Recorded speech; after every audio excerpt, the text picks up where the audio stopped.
नमस्कार। भारत में यूरोपीय कंपनी के आगमन की कहानी में आज हम आपके बीच हैं ईस्ट इंडिया कंपनी के भारत आगमन की कहानी को लेकर। ईस्ट इंडिया कंपनी भारत में लंबे समय तक रही और हम सब जानते हैं भारत का इतिहास जो गुलामी का रहा बना वो ईस्ट इंडिया कंपनी के कारण ही बना। कंपनी व्यापार करने के लिए आई और धीरे धीरे भारत में राज्य करने लगी।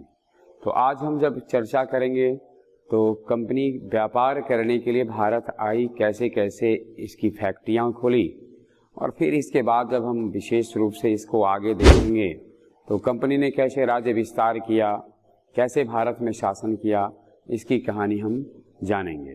लेकिन आज हम केवल कंपनी के भारत आगमन और उसके शुरुआती फैक्ट्रियों की स्थापना, शुरुआती उद्देश्य के संदर्भ में जानेंगे। 1600 ईस्वी में महारानी एलिजाबेथ के फरमान को लेकर एक कंपनी भारत की ओर, पूर्वी देशों की ओर रुख की। 31 दिसंबर 1599 ईस्वी को महारानी एलिजाबेथ उन दिनों थी। महारानी एलिजाबेथ के समय में कुछ निजी कंपनियों ने एक आवेदन दिया जिसको स्वीकारते हुए महारानी ने उसे एक अनुमति प्रदान की। इस प्रकार कह सकते हैं महारानी एलिजाबेथ के फरमान से 1600 ईस्वी में कंपनी को पूर्व के देशों के साथ संबंध स्थापित करने का अधिकार दिया गया। ये कंपनियां निजी कंपनियों का एक यूनियन था, ईस्ट इंडिया कंपनी। शुरुआत में इसका नाम ईस्ट इंडिया कंपनी नहीं थी। शुरुआत में इसे the governor and company of merchant into the east, यानी आरंभ में ईस्ट इंडिया कंपनी को the governor and company of merchant into the east कहा गया।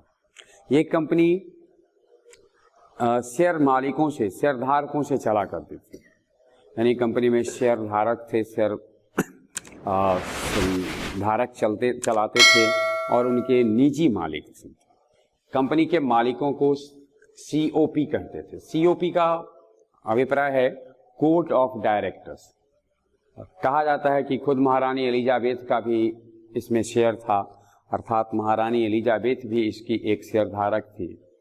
कंपनी जब भारत की ओर चला, भारत में उन दिनों जब कंपनी की स्थापना हुई तो भारत का सम्राट अकबर था, लेकिन 1605 ईस्वी में अकबर की मृत्यु हो जाती है और भारत में कंपनी का पहला जहाज हेक्टर नाम का जहाज पहुंचता है 1608 ईस्वी में।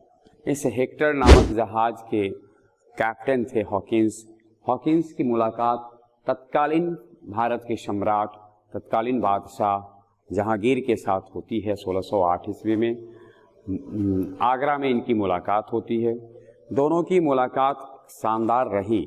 जहांगीर काफ़ी प्रभावित हुआ हॉकिंस से, परंतु पुर्तगालियों के साथ जहांगीर के इतने अच्छे संबंध थे कि जहांगीर ने महसूस किया कि हम व्यापारिक संबंध को कायम नहीं कर सकते कंपनी के साथ, परंतु हॉकिंस से वह प्रभावित हुआ, इसलिए उसने उसे 400 मनसब प्रदान किए और साथ ही उसका खूब स्वागत भी किया।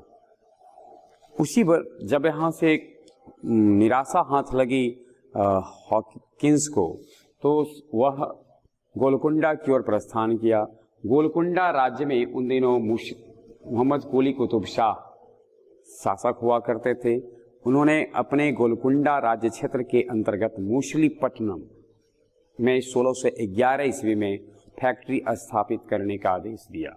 इस प्रकार अंग्रेजों की पहली फैक्ट्री भारत में 1611 ईस्वी में मूसलीपट्टनम में, जो उन दिनों का जो गोलकुंडा राज्य था, वहाँ स्थापित हुआ। इस तरह से कहानी शुरू हुई। तो यह पूरा कंपनी एक बोर्ड के द्वारा चलती थी। बोर्ड में 24 सदस्य होते थे। उनमें से एक उसके BOD का अभिप्राय है board of directors. Board of directors में एक गवर्नर होते थे, एक डिप्टी गवर्नर होते थे और 22 उनके अन्य सदस्य थे। गवर्नर को अधिकार था भारत में, मतलब कंपनी के हित में संधि करने की, युद्ध करने की, कंपनी के लिए व्यापारिक नीतियों का निर्धारण करने की, कंपनी दूसरे राज्य के साथ, दूसरी कंपनी के साथ किस प्रकार की संधि करती है, ये सारे अधिकार गवर्नर को प्राप्त थे। गवर्नर इसके साथ साथ कंपनी के कर्मचारियों की नियुक्ति कर सकता था।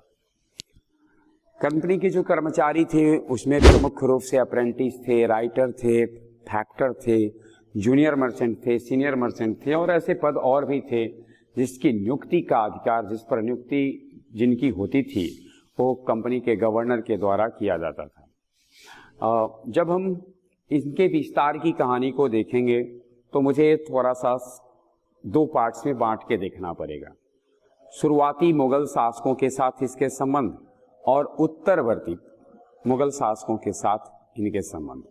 तो हम जब शुरुआती मुगल शासक की बात करें तो अकबर के समय में इनकी कंपनी की स्थापना हुई लंदन में। जहांगीर के समय में ये भारत आए, आगरा में उनसे उनकी मुलाकात हुई। जहांगीर से ज़्यादा कुछ बना नहीं, 400 मनसब प्राप्त किए, लेकिन उनके समय में ही सुदूर गोलकुंडा राज्य के मछलीपत्तनम में इनकी फैक्ट्री 1611 ईस्वी में खुली। कालांतर में दूसरी फैक्ट्री खोलने का फरमान, आदेश दिया कंपनी को जहांगीर ने। 1612 ईस्वी में जहांगीर के फरमान से, आदेश से सूरत में कंपनी स्थापित हुई। फिर भारत में दूसरा अंग्रेज जिसने कि जहांगीर के दरबार में दस्तक दिया वह था टॉमस रो। टॉमस रो और जहांगीर की मुलाकात बहुत असरकारी नहीं थी, बहुत प्रभावकारी नहीं कहा जा सकता है, कुछ विशेष हुआ नहीं। लेकिन जहां एक तरफ पुर्तगालियों के साथ जहांगीर के संबंध अच्छे थे, शाहजहां पुर्तगालियों से उतने खुश नहीं थे। टॉमस रो ने शाहजहां से भी मुलाकात की और बाद में जब शाहजहां का शासनकाल आया तो कंपनी का विस्तार काफ़ी अच्छा हुआ। शाहजहां के समय में पूरब के क्षेत्र में कई फैक्ट्रियां कंपनी की स्थापित हुई। बालासोर, हुगली, हरिहरपुर, पटना और कासिम बाजार। अब इसमें बालासोर उड़ीसा में है, हुगली, हरिहरपुर और कासिम बाजार पश्चिम बंगाल में है और पटना उन दिनों बंगाल में ही था लेकिन अभी फ़िलहाल हम बिहार में है। फिर इसके बाद शाहजहां के समय में ही बंगाल के सूबेदार जो उनके थे शाह शुजा ने कंपनी के लिए समझिए कि एक बहुत बड़ा अवसर प्रदान किया। मात्र 300 पाउंड में 1 वर्ष का मुक्त व्यापार की अनुमति प्रदान की।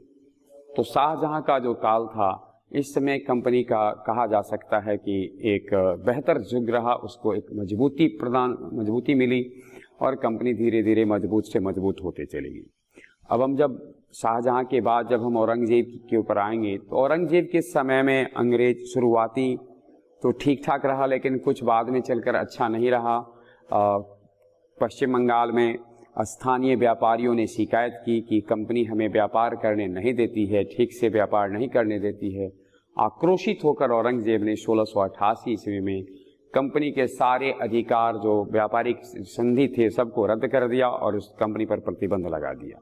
और ध्यान में रखना हमें 1688 ईस्वी में औरंगजेब ने आक्रोश में आकर गुस्सा का कारण था स्थानीय व्यापारियों ने शिकायत की थी कंपनी के ऊपर और तब औरंगजेब ने उनके सारी जो पिछले संधियां थी, सारे जो अधिकार उनको प्रदान किए गए थे सबको रद्द कर दिया और 1688 ईस्वी में उन पर प्रतिबंध लगा दिया। वक्त की नजाकत को समझते हुए कंपनी ने सोचा कि इस समय लड़ने से बेहतर है, संघर्ष करने से बेहतर है कि क्षमा याचना किया जाए और क्षमा याचना किया गया।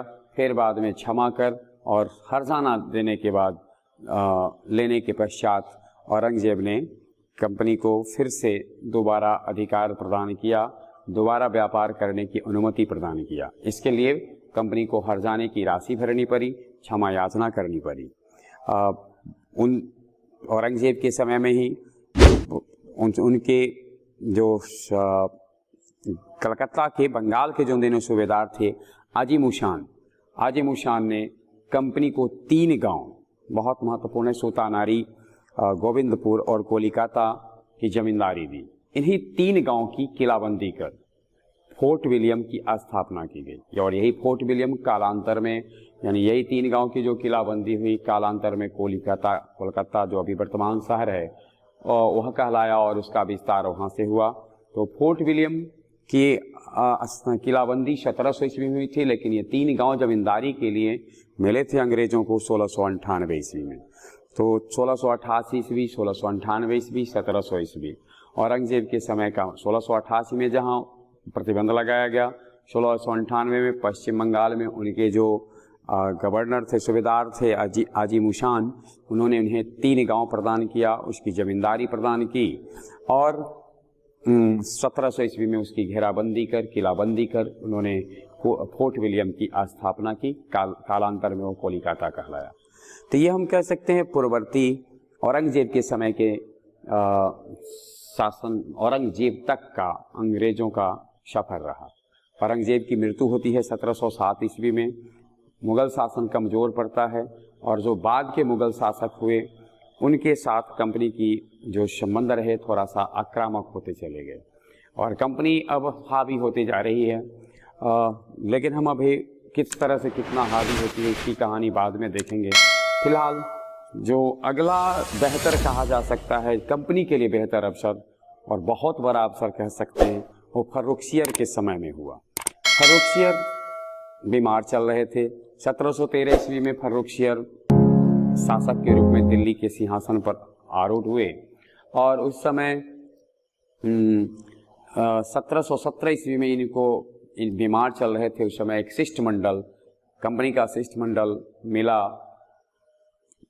सम्राट से, फर्रुखसियर से। उसमें एक डॉक्टर साहब भी थे, डॉक्टर हैमिल्टन ने फर्रुखसियर का इलाज किया और इलाज में वो स्वस्थ हुए और इससे खुश होकर उन्होंने कंपनी को बहुत सारी छूट दी, जिसे इतिहास में ईस्ट इंडिया कंपनी के द्वारा कहा गया कि यह मेरे लिए एक मैग्ना कार्टा था। मैग्ना कार्टा जो महाअधिकार पत्र था जिसको कि कभी लंदन में 1215 ईस्वी में प्राप्त किया गया, आम जनता को अधिकार दिया गया था। तो जिस प्रकार का अधिकार वहाँ एक बड़ा सा अधिकार मिला था मैग्ना कार्टा के माध्यम से, वैसे ही एक बड़ा सा अधिकार मिलता है कंपनी को फर्रुखसियर के फरमान के द्वारा। फर्रुखसियर के फरमान पर अगर एक नज़र डालें तो प्रमुख बातें क्या थी, तो केवल 3000 रुपये वार्षिकी के बदले पूरे बंगाल में चुंगी मुक्त व्यापार की अनुमति दे दी गई। फिर कंपनी को ये अधिकार दिया गया कि उसके मुंबई के टकसाल में, बम्बई के टकसाल में जो सिक्के ढाले जाते हैं उसका प्रचलन पूरे मुगल साम्राज्य में होगा। अर्थात भारतवर्ष में कंपनी को अपने सिक्का को चलाने का अधिकार मिल गया और वो सिक्के मुंबई के टकसाल से निकलते थे, वहाँ ढाले जाते थे। फिर फ्री पास की अनुमति मिल गया। तो इस प्रकार से कहा जा सकता है कि फर्रुखसियर के फरमान से कंपनी मजबूत हुई। उसके बाद अगर हम देखें जो अन्य क्षेत्र थे उस समय भारत के छोटे बड़े, जैसा कि हमने जिक्र किया, परवर्ती मुगल सम्राट उतने मजबूत नहीं रहे, मुगल साम्राज्य सिकुड़ता चला गया, मुगल सम्राट कमज़ोर होते चले गए और स्थानीय शासक का बोलबाला होना शुरू हुआ। स्थानीय स्वतंत्रता देखने को मिलती है इस दौर में। स्थानीय शासकों ने अपने अपने राज्य को स्वतंत्र किया और ऐसा ही एक जब हम दक्षिण की ओर जाते हैं तो मदुरापुरम में उस समय हुआ। मदुरापुरम की किलाबंदी की अनुमति तमिलनाडु के सामंत शासक ने 1639 ईस्वी में दिया। कालांतर में यही मदुरापुरम मद्रास कहलाया। और हम सबों के लिए जो विशेष रूप से ध्यान देने बात है, इसी मद्रास शहर में ईस्ट इंडिया कंपनी ने सबसे पहला नगर पालिका की स्थापना की और नगर पालिका के प्रधान को मेयर कहा। तो ध्यान में रखना है 1687 ईस्वी नगर पालिका की स्थापना भारत में पहली बार मद्रास में की गई और उसके प्रधान को मेयर कहा गया। तो नगर पालिका देना ये और कंपनी ने हमें दिया है। फिर और भी जो हम गोलकुंडा के शासक के साथ भी इनके संबंध अच्छे हुए, उधर अन्य जो छोटे छोटे राज्य थे उनसे भी इन्होंने संबंध स्थापित किया। फैक्ट्रियां दिन प्रतिदिन इनकी बढ़ती चली गई और भारत में इनका विस्तार बढ़ता चला गया। भारत में सवाल है कि जब ये आए तो इनका मुख्य उद्देश्य क्या था। तो भारत के सामान से तो ये परिचित ही थे, क्योंकि इनके भारत में आने से पहले यूरोप में भारतीय सामान की काफ़ी धूम मच चुकी थी। निर्यातित वस्तु जो इनके द्वारा की जाती थी, भारत से जो निर्यात करते थे, सूती वस्त्र, रेशमी वस्त्र, अफीम, सोडा, मसाला, हाथी दांत, धातु की वस्तुएं, मोती आदि। और जो ये बाहर से लाते थे, सोना, चांदी, ताला, शराब, तेल ये लाते थे। कालांतर में कंपनी को मुंबई मिला, फिर कंपनी के बीच संघर्ष शुरू हुए। तो आगे हम देखेंगे भारत में ईस्ट इंडिया कंपनी का विस्तार, तब हम इसे विशेष रूप से जानेंगे। कंपनी के विस्तार की कहानी बाद में, कंपनी के भारत आगमन की कहानी इसी के साथ समाप्त होती है। एक बार अगर एक नज़र में हम देखें तो पहली कंपनी जो भारत आई वो पुर्तगाली थे, दूसरे जो आए वो डच थे, तीसरे आए वो ब्रिटिश थे, फिर डेन वाले आए और फिर अंतिम रूप से फ्रांसीसी आए। बहुत बहुत धन्यवाद। आगे हम कंपनी के विस्तार की कहानी के साथ उपस्थित होंगे।